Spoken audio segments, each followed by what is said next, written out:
Hi, my name is Ameen Soleimani. I'm the CTO of Oxbow. Thank you for having me here at the Web3 Privacy Now uh, Cypherpunk Congress. It's great to be here.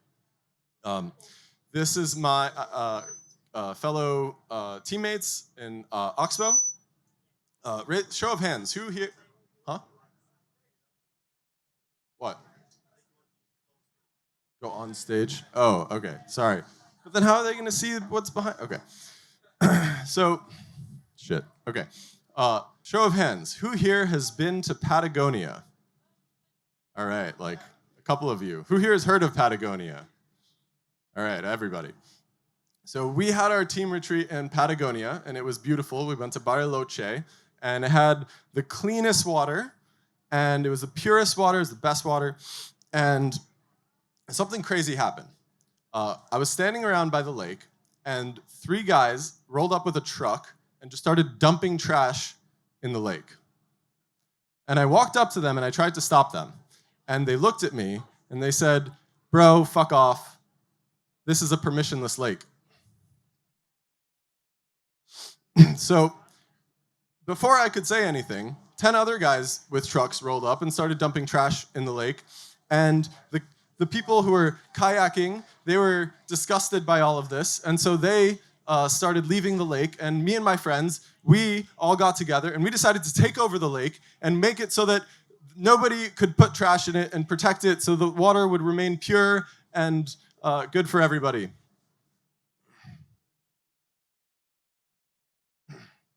None of that happened.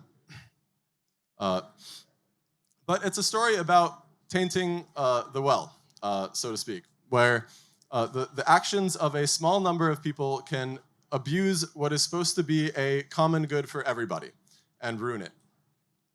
Who here has heard of Tornado Cash? Everybody, awesome. So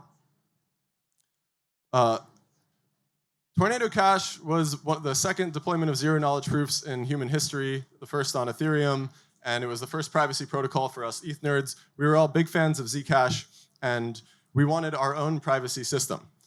Unfortunately, it worked so well that North Korea also, after hacking a video game for $500 million, decided to start putting hundreds of millions of dollars into the protocol.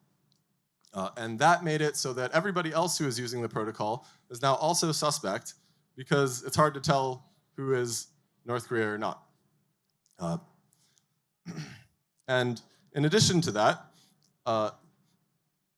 Alexei and Roman were both arrested and were charged with 5 years in prison.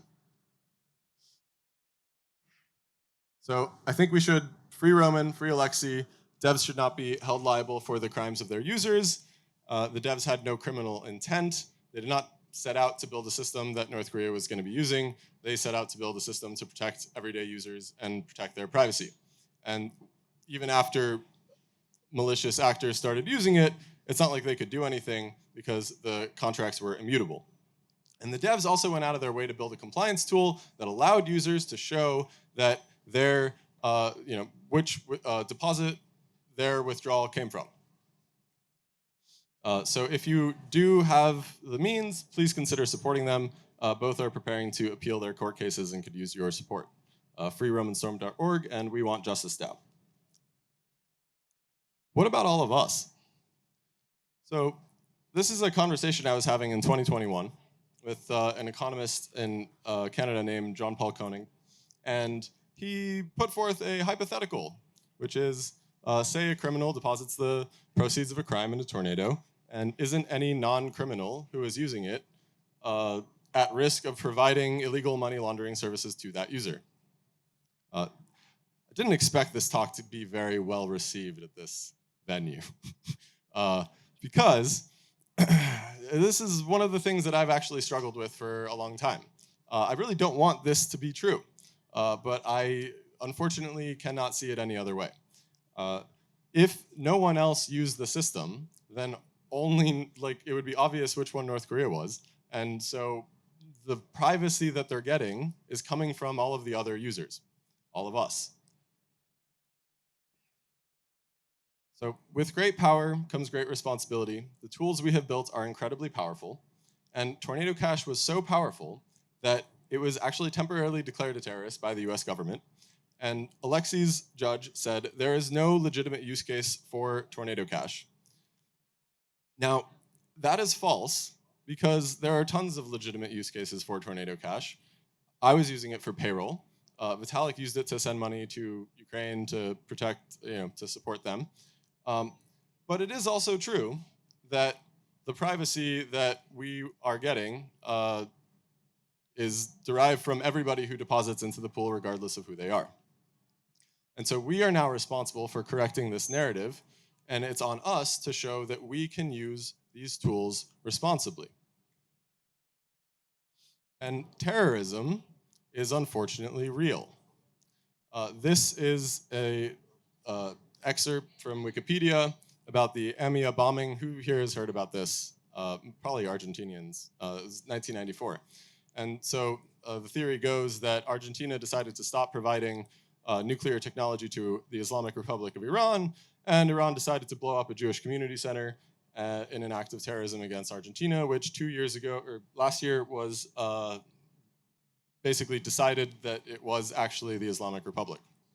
So would you, as an Argentinian, want to be providing privacy for the people who blew up these buildings and did terrorism against your people?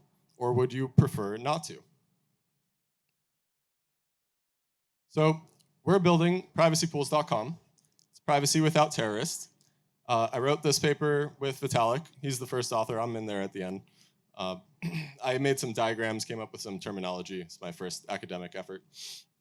But the idea is that we can use privacy protocols without necessarily associating ourselves with the criminal users of those privacy protocols. So we built privacypools.com, and we have advanced the compliance tools that Tornado team pioneered. Instead of just being able to prove that which specific deposit your withdrawal came from, I can prove, which I could only do in private, because if I show that to the world, it basically defeats the whole purpose of using it. I can publicly dissociate with the potentially illicit deposits into the protocol. And this aligns with the regulatory objectives, which are isolating the illicit funds and still providing privacy to the legitimate users. There's about 1,900 ETH deposited, 700 ETH TVL. There's only about a 2% rejection rate. The way this works is the user deposits and then must wait for approval. And the Oxbow does KYT, which is know your transaction. So we look up where all the money's coming from. And if it comes from a source that we find unsavory, we reject it. Other privacy protocols that aren't up to our standards, known hacks, no KYC, cross-chain, exchanges. And then only the approved funds can be withdrawn privately. And so when you withdraw money from privacy pools, you prove that your funds are one of the funds that have been, one of the deposits that have been approved, but you don't reveal which one. And we don't take custody. Rejected funds can still be rage quit. That just means you can take your ball and go home. You just prove that you have the money, and it goes back to the original deposit address. Partial withdrawals are supported. So there's a UX benefit over Tornado.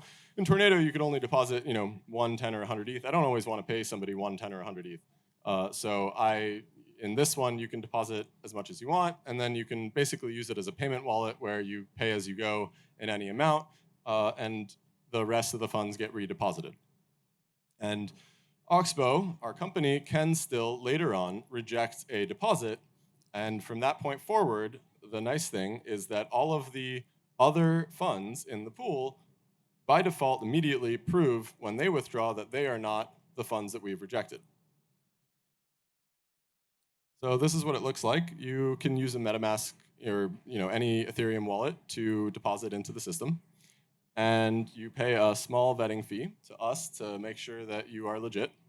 And we take that even if we decide you are not legit, as a disincentive for continuing to try. And once you have deposited, there is an approval period. And you can see that in this example, the deposit is pending. and the user can only call exit. Exit is code for rage quit. When I actually originally called the function in malloc DAO rage quit, Joe Lubin asked me to call it graceful exit, and I said no. Maybe like 3 people got that joke. Then you can go to withdrawal, and once your funds are approved, you generate a proof. You generate 2 proofs. One of the proofs is that your funds are valid and unspent, and the other is that they are actually on the association set of approved deposits that Oxbow has approved. And we have made some decisions about what kind of privileges we have in the system. And so, for example, there's things we can do and there's things we can't do. One of the things we can do is we could nuke the entire association set. Tomorrow we could say, we are done and we are publishing a association set of no deposits and we are rugging everybody's privacy. But what we couldn't do is de-anonymize withdrawals that have already happened. So any money that has already been spent can rest assured that your privacy is safe for that transaction. What else can we do? We can prevent future pool deposits. We have a one-time kill switch we can call, and that makes it so that no more deposits are accepted into the pool. But what we cannot do is freeze or move user funds. That helps making us non-custodial. The only thing we can do is kick people out of the privacy set, and then they have to rage quit back to where they came from. What can we do? We have 2 different contracts. We have an entry point contract, which handles vetting fees, relaying transactions, and we can update that, add fees and features, but that doesn't hold any of the money. The contract that holds all the money is called the privacy pool contract, and that one we can never change. That's immutable. And so altogether, this makes this a non-custodial, permissioned privacy system. I don't know who needs to hear this, but Railgun is also a permissioned privacy system, and that's a good thing. And now we are building Privacy Pools v2, which is also a shielded pool that will have internal peer-to-peer payments, swaps, no setup required. So I could send a private transaction to somebody's Ethereum address, even if they have not yet set up their privacy wallet on Privacy Pools. And you still get the same withdrawal dissociation proofs. So we can reject deposits, and then you can prove that your money is legit. We have multi-sig support. You can earn yield in the pool. And I think if you're earning yield and you're paying people and they're earning yield, basically nobody has any reason to leave. And as was announced earlier today, we are also working on integrating with Kohaku. We're hiring. Please join us. Please build with us and help build privacy for the good guys.